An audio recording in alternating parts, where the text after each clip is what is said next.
नमस्कार मित्रांनो, आजच्या या व्हिडिओमध्ये आपण ट्रायबल डेव्हलपमेंट डिपार्टमेंटमध्ये आपला जो स्वयंचा ॲप्लिकेशन असतो, तो आपण ऑनलाईन कशा पद्धतीने ॲप्लिकेशन 2024-25 साठी अप्लाय करायचा आहे, तेच आपण या व्हिडिओमध्ये पाहणार आहे. तर व्हिडिओ नक्की शेवटपर्यंत बघा आणि चॅनलवरती नवीन असाल तर चॅनलला सबस्क्राईब करा.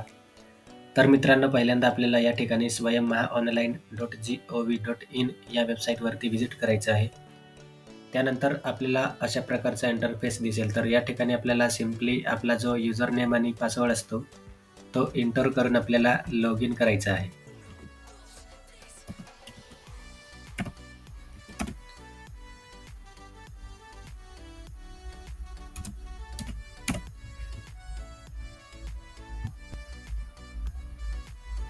जसे आपण या ठिकाणी लॉग इन करतो आपल्याला अशा प्रकारचा इंटरफेस दिसेल. जर आपण कधी या ठिकाणी अप्लाय केलं नसेल, आपलं ॲप्लिकेशन नवीन असेल तर आपल्याला असा इंटरफेस दिसणार नाही आणि तुम्ही जर मागच्या वर्षी अप्लाय केलेला असेल तर तुम्हाला या ठिकाणी अशा प्रकारचा इंटरफेस दिसेल. तर आपल्याला न्यू ॲप्लिकेशनसाठी सिम्पली या ठिकाणी लेफ्ट साईडला ॲप्लिकेशन नाव आहे, या ॲप्लिकेशन या ऑप्शनवरती आपल्याला सिम्पली ओके करायचं आहे. जसे आपण या ठिकाणी ओके करू आपल्याला एक नवीन इंटरफेस दिसणार आहे या ठिकाणी. तर पाहू शकतो आपण ॲप्लिकेशन जो आहे तो आपल्याला या ठिकाणी विचारलेला आहे, आपण नवीन किंवा जुने प्रवेश विद्यार्थी म्हणून अर्ज करीत आहात का? तर या ठिकाणी आपण नवीन ॲप्लिकेशन करणार आहे. जर तुम्ही ऑलरेडी मागच्या वर्षी जो फॉर्म आहे तो अप्लाय केलेला असेल तर तुम्हाला या ठिकाणी रिन्यूचा ऑप्शन या ठिकाणी दिसणार आहे. तर आपण या ठिकाणी न्यू ॲप्लिकेशन करणार आहे. तर या ठिकाणी आपल्याला नवीन प्रवेशार्थी याच्यावरती आपल्याला टिक ऑलरेडी असणार आहे. त्यानंतर आपल्याला विचारलेलं आहे हॉस्टेलला ॲडमिशन घेणार आहे की स्वयंला. तर आपण सिम्पली स्वयं या स्कीममध्ये अप्लाय करणार आहे आपला ॲप्लिकेशन जो आहे तो. त्यानंतर आपल्याला विभाग आहे तो विभाग आपल्याला या ठिकाणी सिलेक्ट करायचा आहे, अमरावती, नागपूर, नाशिक, ठाणे. तर आपण या ठिकाणी नाशिक ऑप्शन सिलेक्ट करणार आहे. त्यानंतर नाशिकमध्ये आपला प्रकल्प ऑफिस असते, प्रोजेक्ट ऑफिस. तर ते PO नेम आपल्याला या ठिकाणी सर्च करायचे आहे. तर आपण आपल्या पद्धतीने जे PO नेम आहे ते आपल्याला या ठिकाणी सर्च करायचं आहे. जसे आपण या ठिकाणी धुळे घेणार आहे. तर त्यानंतर आपल्याला करंट कोर्स जो आहे, आपला कोर्स कोणता आहे तर तो आपल्याला या ठिकाणी सिलेक्ट करायचा आहे. डिप्लोमा, ग्रॅज्युएशन, पोस्ट ग्रॅज्युएशन आणि प्रोफेशनल कोर्स. आपला पोस्ट ग्रॅज्युएशन झालेला आहे तर आपण या ठिकाणी प्रोफेशनल कोर्ससाठी अप्लाय करणार आहे. आपण या ठिकाणी आपला जो PO ऑफिस आहे ते सिलेक्ट केल्यावर आपल्याला प्रोसीड करायचं आहे. जसे आपण प्रोसीड या ऑप्शनवरती क्लिक करू आपल्याला या ठिकाणी एक नवीन इंटरफेस बघायला भेटणार आहे. तर या ठिकाणी आपल्याला आपला जो पर्सनल डाटा असतो तो या ठिकाणी फिलअप करायचा आहे. आपले नाव आणि डेट ऑफ बर्थ वगैरे आपल्याला ऑलरेडी या ठिकाणी फिलअप असणार आहे. त्यानंतर आपल्याला फादर नेम एंटर करायचं आहे. या ठिकाणी फादर नेम एंटर करायचं आहे. त्यानंतर आपल्याला मदर नेम वगैरे एंटर करायचं आहे आणि त्यानंतर खालती आपल्याला आपला जो ॲड्रेस आहे तो फिलअप करायचा आहे. तर आपण पाहू शकतो आपल्याला ॲड्रेस फिलअप करायचा आहे, ॲड्रेस 1 आणि ॲड्रेस 2. आपला जो स्टेट आहे तो महाराष्ट्र ऑलरेडी सिलेक्ट असणार आहे. त्यानंतर आपला डिस्ट्रिक्ट जो आहे तो आपण कोणत्या डिस्ट्रिक्टमध्ये येतो तर ते आपल्याला या ठिकाणी सिलेक्ट करायचं आहे. त्यानंतर आपला तालुका जो आहे तो तालुका आपल्याला या ठिकाणी सिलेक्ट करायचा आहे आणि त्यातून आपले गाव जे आहे ते या ठिकाणी आपल्याला सिलेक्ट करायचं आहे. तर पर्सनल डाटा जो आहे तो आपल्याला या ठिकाणी सेव्ह करायचा आहे. आपला जर सेम असेल राहायचा तर आपल्याला या ठिकाणी एक ऑप्शन दिलेला आहे परमनंट ॲड्रेस करस्पॉन्डन्स, तर आपल्याला टिक करायचं आहे. आणि त्यानंतर आपल्याला या ठिकाणी कास्ट डिटेल जी दिलेली आहे आपल्याला ती फिलअप करायची आहे. आपल्याला या ठिकाणी पोटजात कोणती आहे ते आपल्याला या ठिकाणी सिलेक्ट करायचं आहे.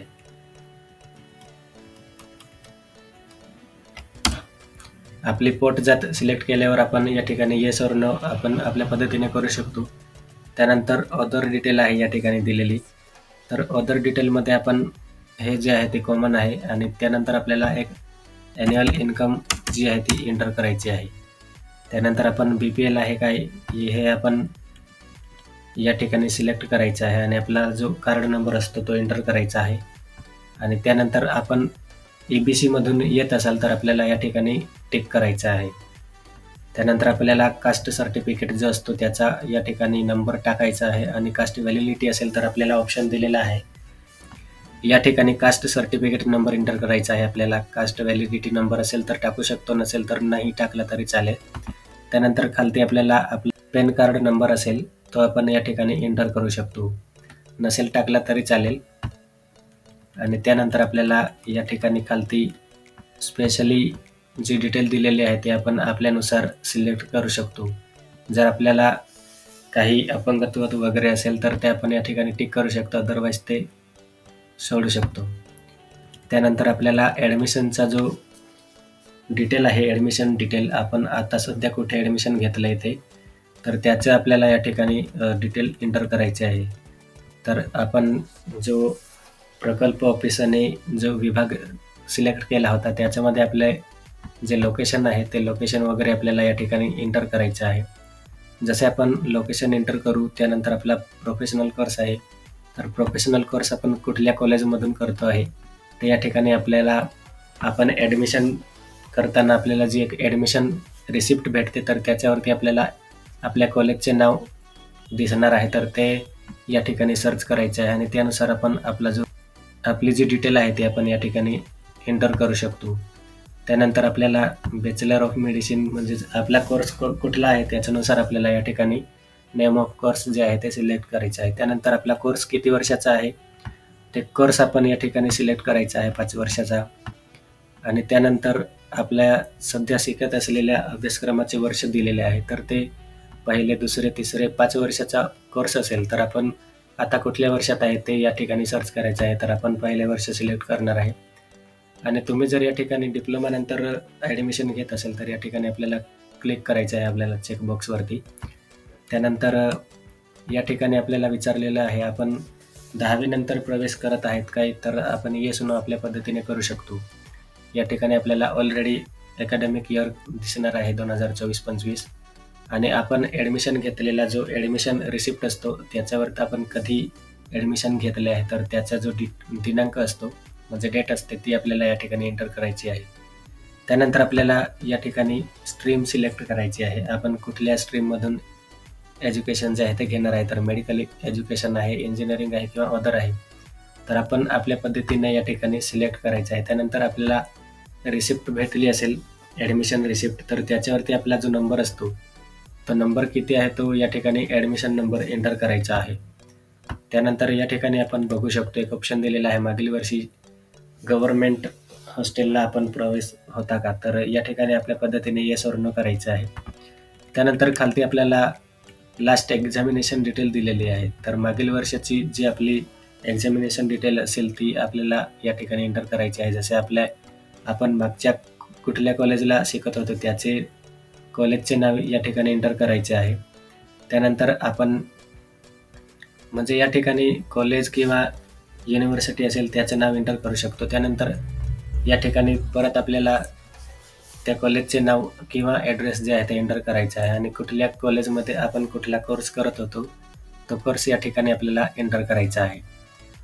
तर या ठिकाणी आपण मागच्या वर्षी किती वर्षाचा कोर्स करत होतो ते आपण या ठिकाणी सिलेक्ट करायचे आहे. त्यानंतर आपल्याला टोटल मार्क्स किती भेटले होते ते आपण या ठिकाणी सिलेक्ट करायचं आहे, एंटर करायचं आहे आणि आपल्याला किती मार्काचा पेपर होत आहे एक्झाम, तर ते आपण या ठिकाणी टोटल मार्क्स एंटर करायचं आहे.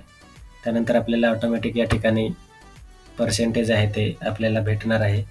त्यानंतर आपल्याला या ठिकाणी 10वीची जी डिटेल आहे आपल्याला ते डिटेल या ठिकाणी फिलअप करायची आहे. आणि त्यानंतर आपल्याला या ठिकाणी एक ऑप्शन दिलेला आहे, जर आपण मागच्या वर्षी हॉस्टेलला असेल तर त्याची माहिती आपल्याला या ठिकाणी एंटर करायची आहे, प्रिव्हियस हॉस्टेल डिटेल. त्यानंतर आपल्याला ही संपूर्ण माहिती व्यवस्थित चेक करायची आहे आणि लास्टला जो एक ऑप्शन दिलेला आहे आपल्याला बँक अकाउंट डिटेल, तर या ठिकाणी आपल्याला अशा बँकेचा जो नंबर आहे तो एंटर करायचा आहे ज्या ठिकाणी आपला आधार लिंक आहे. आपले आधाराशी बँक जो लिंक झालेला आहे तर त्याच बँकेचे या ठिकाणी डिटेल जी आहे ती आपल्याला एंटर करायची आहे. नाहीतर आपल्याला जी DBT असते ती DBT आपल्याला रिसीव्ह करण्यास आपल्याला काहीतरी प्रॉब्लेम येऊ नको. तर अशा पद्धतीने आपण या ठिकाणी आपली जी डिटेल आहे ती एंटर करायची आहे. आपल्या अकाउंट नंबर किंवा जे बँकेचे नाव असेल तर ते नाव आणि शाखा जी आहे ती ब्रांच त्याचं नाव एंटर करायचं आहे. त्यानंतर आपल्याला IFSC कोड एंटर करायचा आहे या ठिकाणी.